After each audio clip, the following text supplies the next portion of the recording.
तो दोस्तों इंडिया की तरफ से अमेरिका से 30 अनमैन एरियल व्हीकलों को खरीदने का प्रस्ताव को आगे बढ़ाया गया था। हालांकि दोस्तों लंबे समय तक नेगोशिएशन और करीबन 2 ड्रोनों को नेवी में ट्रायल करने के बाद जब आखिरकार इसे लेके एक अप्रूवल मिला तो तब भी इस प्रोजेक्ट को आगे नहीं बढ़ाया जा सका। रिपोर्ट में बताया जा रहा है कि फिलहाल ये ड्रोन जो खरीदने का प्रस्ताव था इसे होल्ड कर दिया गया है और भारत अब इस ड्रोन की आवश्यकताओं को देखते हुए ऑल्टरनेटिव ड्रोनों का भी खोज विचार कर रहा है। दोस्तों आज के इस वीडियो में आप लोगों को बताऊंगा कि अमेरिका के जो प्रेडिएटर अनमैन एरियल व्हीकल है उसके जगह में कैसे इजराइल की तरफ से निर्माण किया हुआ 2 अनमैन एरियल व्हीकल भारत के सामने एक प्रमुख ड्रोन बन के उभर के आया। तो डिटेल में जानने के लिए वीडियो के आखिर तक बने रहिए और चैनल को सब्सक्राइब और वीडियो को लाइक जरूर कीजिए। तो सब लोगों को पता ही होगा कि जो 30 MQ-9 रीपर या फिर कहे तो predator B unmanned aerial vehicle Bharat के द्वारा खरीदा जाना था उसे फिलहाल मिनिस्ट्री ऑफ डिफेंस की तरफ से होल्ड कर दिया गया है। मतलब इस प्रोजेक्ट को ना तो रद्द किया गया है और ना ही प्रोजेक्ट के तहत आगे बढ़ाया जा रहा है, बल्कि जहां तक प्रोजेक्ट चला है वहीं पे ही इसे बंद करके रखा गया है। रिपोर्ट में बताया जा रहा है कि इसके पीछे मेन कारण है इन ड्रोनों का कीमत। असल में दोस्तों इस प्रोजेक्ट के अंतर्गत टोटल 30 अनमैन एरियल व्हीकलों को खरीदा जाना था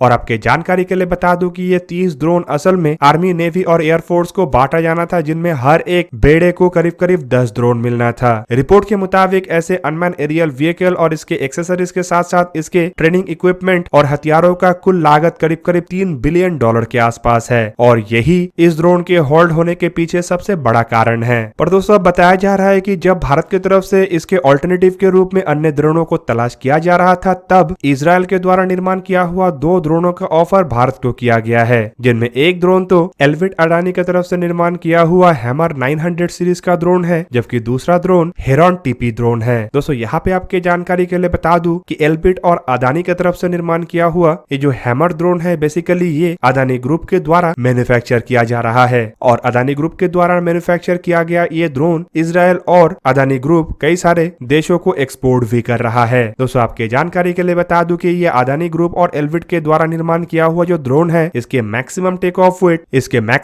ऑफ वेट करीब करीब 1.2 टन मतलब 1200 किलोग्राम है, जबकि इसके पेलोड क्षमता 350 किलोग्राम है। और दोस्तों हैमर 900 सीरीज के इस ड्रोन के और एक खास बात यह है कि इसे मैन्युफैक्चर करने के लिए करीबन इसमें 60% मेक इन इंडिया कंपोनेंटों का इस्तेमाल किया जा रहा है। दोस्तों हैमर 900 सीरीज के ड्रोन को MQ-9 रीपर या फिर कहे तो प्रेडिएटर बी ड्रोन के श्रेणी के साथ तो कंपेयर नहीं किया जा सकता है, लेकिन इससे पहले वाले ड्रोन मतलब MQ-1 प्रेडिएटर के साथ इसे आसानी से कंपेयर किया जा सकता है। हैमर सीरीज के इस ड्रोन को आर्म फोर्सेस के द्वारा कई तरीके से उपयोग में लाया जा सकता है, क्योंकि ये एक मॉड्यूलर 250 को इंस्टॉल अपने बे में कर सकता है जिसका लंबाई 2.5 मीटर है। हालांकि इसके अलावा ये अपने वेपन बे में करीब करीब 2 125 किलोग्राम के बॉम्ब्स जैसे कि स्मार्ट एंटी एयरफील्ड वेपन को कैरी कर सकता है और ये शॉर्ट रेंज के air to ground laser guided bombs को भी अपने विंग्स में कैरी कर सकता है, जिसका कुल क्षमता 350 किलोग्राम तक हो। दोस्तों हैमर 900 सीरीज के इस ड्रोन को अगर देखा जाए तो इसका लंबाई करीबन 8.3 मीटर मतलब 27 फीट 3 इंच है, जबकि विंग स्पैन 15 मीटर मतलब 49 फीट 3 इंच है और इसके ग्रॉस वेट करीब करीब 1.2 टन है। इसमें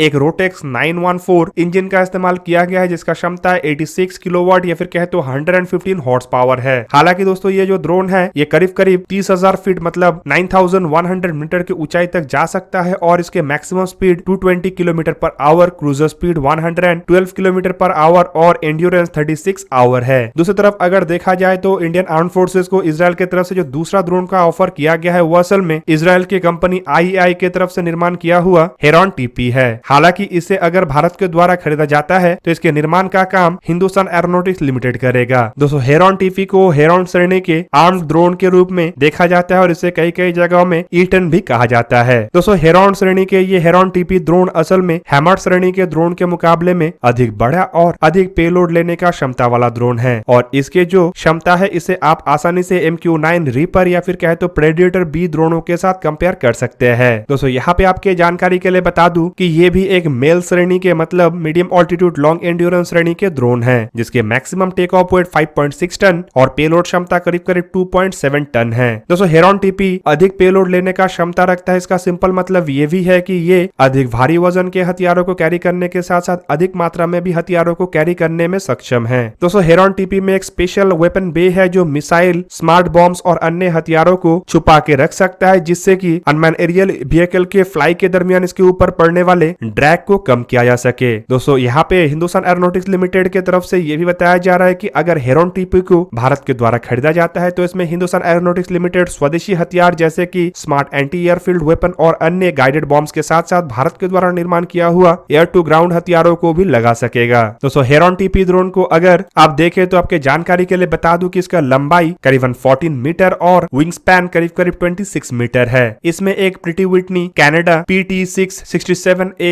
इंजन का इस्तेमाल किया गया है जिसका क्षमता 900 किलोवाट या फिर कहे तो 1200 हॉर्स पावर है। इस इंजन के सहारे heron TP drone 407 kilometre per hour की मैक्सिमम रफ्तार से उड़ान भर सकता है, जबकि इसका रेंज 7400 किलोमीटर, एंड्योरेंस 30 आवर से थोड़ा अधिक और ऊंचाई में जाने का क्षमता करीबन 46,000 फीट या फिर कहे तो 14,000 मीटर के आसपास है। पर दोस्तों इन दोनों ड्रोनों का खास बात यह है कि ये MQ-9 रीपर ड्रोनों के मुकाबले में काफी अधिक सस्ता है। आपके जानकारी के लिए बता दूं कि हेरॉन टीपी करीब करीब रीपर ड्रोनों के मुकाबले में 60% सस्ता है, जबकि हैमर तो इससे भी काफी गुना सस्ता है। इवन दोस्तों अगर देखा जाए तो भारत फिलहाल हेरॉन श्रेणी के ड्रोनों का इस्तेमाल भी कर रहा है और एक दो की संख्या में नहीं बल्कि बड़े संख्या में हेरॉन श्रेणी के सर्वेलेंस और रिकॉनेसेंस ड्रोनों का इस्तेमाल आर्म फोर्सेस के द्वारा किया जा रहा है। ऐसे में कुछ दिन पहले ये भी खबर आया था कि इन ड्रोनों को भी हथियारों से लैस करते हुए आर्म्ड ड्रोनों में कन्वर्ट किया जाएगा, जो कि संपूर्ण रूप से हेरॉन टीपी के जैसा तो नहीं लेकिन काफी मात्रा में हेरॉन टीपी के जैसे काम करने में समर्थ होगा। हालांकि इसके पेलोड क्षमता हेरॉन टीपी के मुकाबले में कम होगा। दोस्तों इवन आपके जानकारी के लिए बता दूं कि इन दोनों ड्रोनों को अगर भारत के द्वारा खरीदा जाता है या फिर दोनों में से किसी एक ड्रोन को खरीदा जाता है तो इसे भारत के कंपनी जैसे कि हैमर के मामले में अडानी ग्रुप और हेरॉन टीपी के मामले में हिंदुस्तान एरोनॉटिक्स लिमिटेड के द्वारा मैन्युफैक्चर किया जाएगा और इसमें मेक इन इंडिया कंपोनेंटों का भी इस्तेमाल किया जाएगा, जो एक तरीके से भारत के जो अन्य ड्रोनों के प्रोजेक्ट है जैसे कि रुस्तम 2 अनमैन एरियल व्हीकल जो कि एक मीडियम ऑल्टीट्यूड लॉन्ग एंड्योरेंस श्रेणी के ड्रोन है, उसके डेवलपमेंट में तो मददगार होगा ही, साथ में इसे वेपनाइज वर्जन में भी कन्वर्ट करने में मददगार होगा। हालांकि दोस्तों Bharat high altitude long endurance class के ड्रोनों के ऊपर भी काम कर रहा है और अगर स्वदेशी ड्रोनों को डेवलप करना है तो भारत को ऐसे प्रोजेक्टों में आगे बढ़ना पड़ेगा जहां से भारत को इस तरीके के ड्रोनों के मामले में अधिक से अधिक मदद मिल सके। दूसरी तरफ अगर दोस्तों देखा जाए तो भारत स्टेल्थ ड्रोनों के ऊपर भी काम कर रहा है और हाल ही में ऐसे ही स्टेल्थ ड्रोन घातक के मिनिएचर वर्जन मतलब स्विफ्ट का भी एक फ्लाइट टेस्ट को अंजाम दिया गया था, जो भारत के लिए एक बहुत बड़ा माइलस्टोन था, जो आने वाले समय में इस तरीके के छोटे आकार के ड्रोन से शुरू करके बड़े आकार के इंटरनल वेपन बे में हथियारों को कैरी कर सकने वाले अनमैन बॉम्बरों के भी निर्माण के रास्ते को आसान बनाएगा। दोस्तों यहाँ पे अगर रीपर या फिर प्रेडिएटर बी ड्रोनों को देखा जाए तो ऑब्वियसली इसे दुनिया के सबसे बेहतरीन ड्रोनों में गिना जा सकता है, लेकिन इस तरीके के ड्रोन की जो कीमत है ये इतना अधिक है कि ये एयरफोर्स, नेवी और आर्मी के अन्य प्रोजेक्टों के ऊपर भी असर डालेगा। हालांकि दोस्तों अगर ड्रोनों की कीमत को देखा जाए तो ये कई मामलों में फाइटर एयरक्राफ्टों के मुकाबले में भी अधिक महंगा है। ऐसे में आर्म फोर्सेस का जो सबसे बड़ा ऑब्जेक्शन था वो था इसका कीमत, क्योंकि ये इतना महंगा है कि इस कीमत में आर्म फोर्सेस अन्य प्रोजेक्टों को आगे बढ़ा सकता है। इवन दोस्तों एयरफोर्स की तरफ से तो ड्रोन को लेकर ऐसा भी बयान दिया गया था कि इसके लागत में एयरफोर्स फाइटर एयरक्राफ्टों को भी अपने बेड़े में शामिल कर सकता है। पर अगर रीपर के जगह में ऐसे इजरायली ड्रोनों को लाया जाता है तो ऑब्वियसली ये सस्ता भी होगा और आर्म फोर्सेस के लिए एक्सेप्टेबल भी होगा। तो दोस्तों ये था आज का वीडियो। अगर आपको वीडियो अच्छा लगा तो लाइक कीजिए और मेरे चैनल को सब्सक्राइब कीजिए और साथ में बना हुआ बेल आइकन को भी प्रेस कर दीजिए ताकि आप मेरा वीडियो देख पाए सबसे पहले। जय हिंद।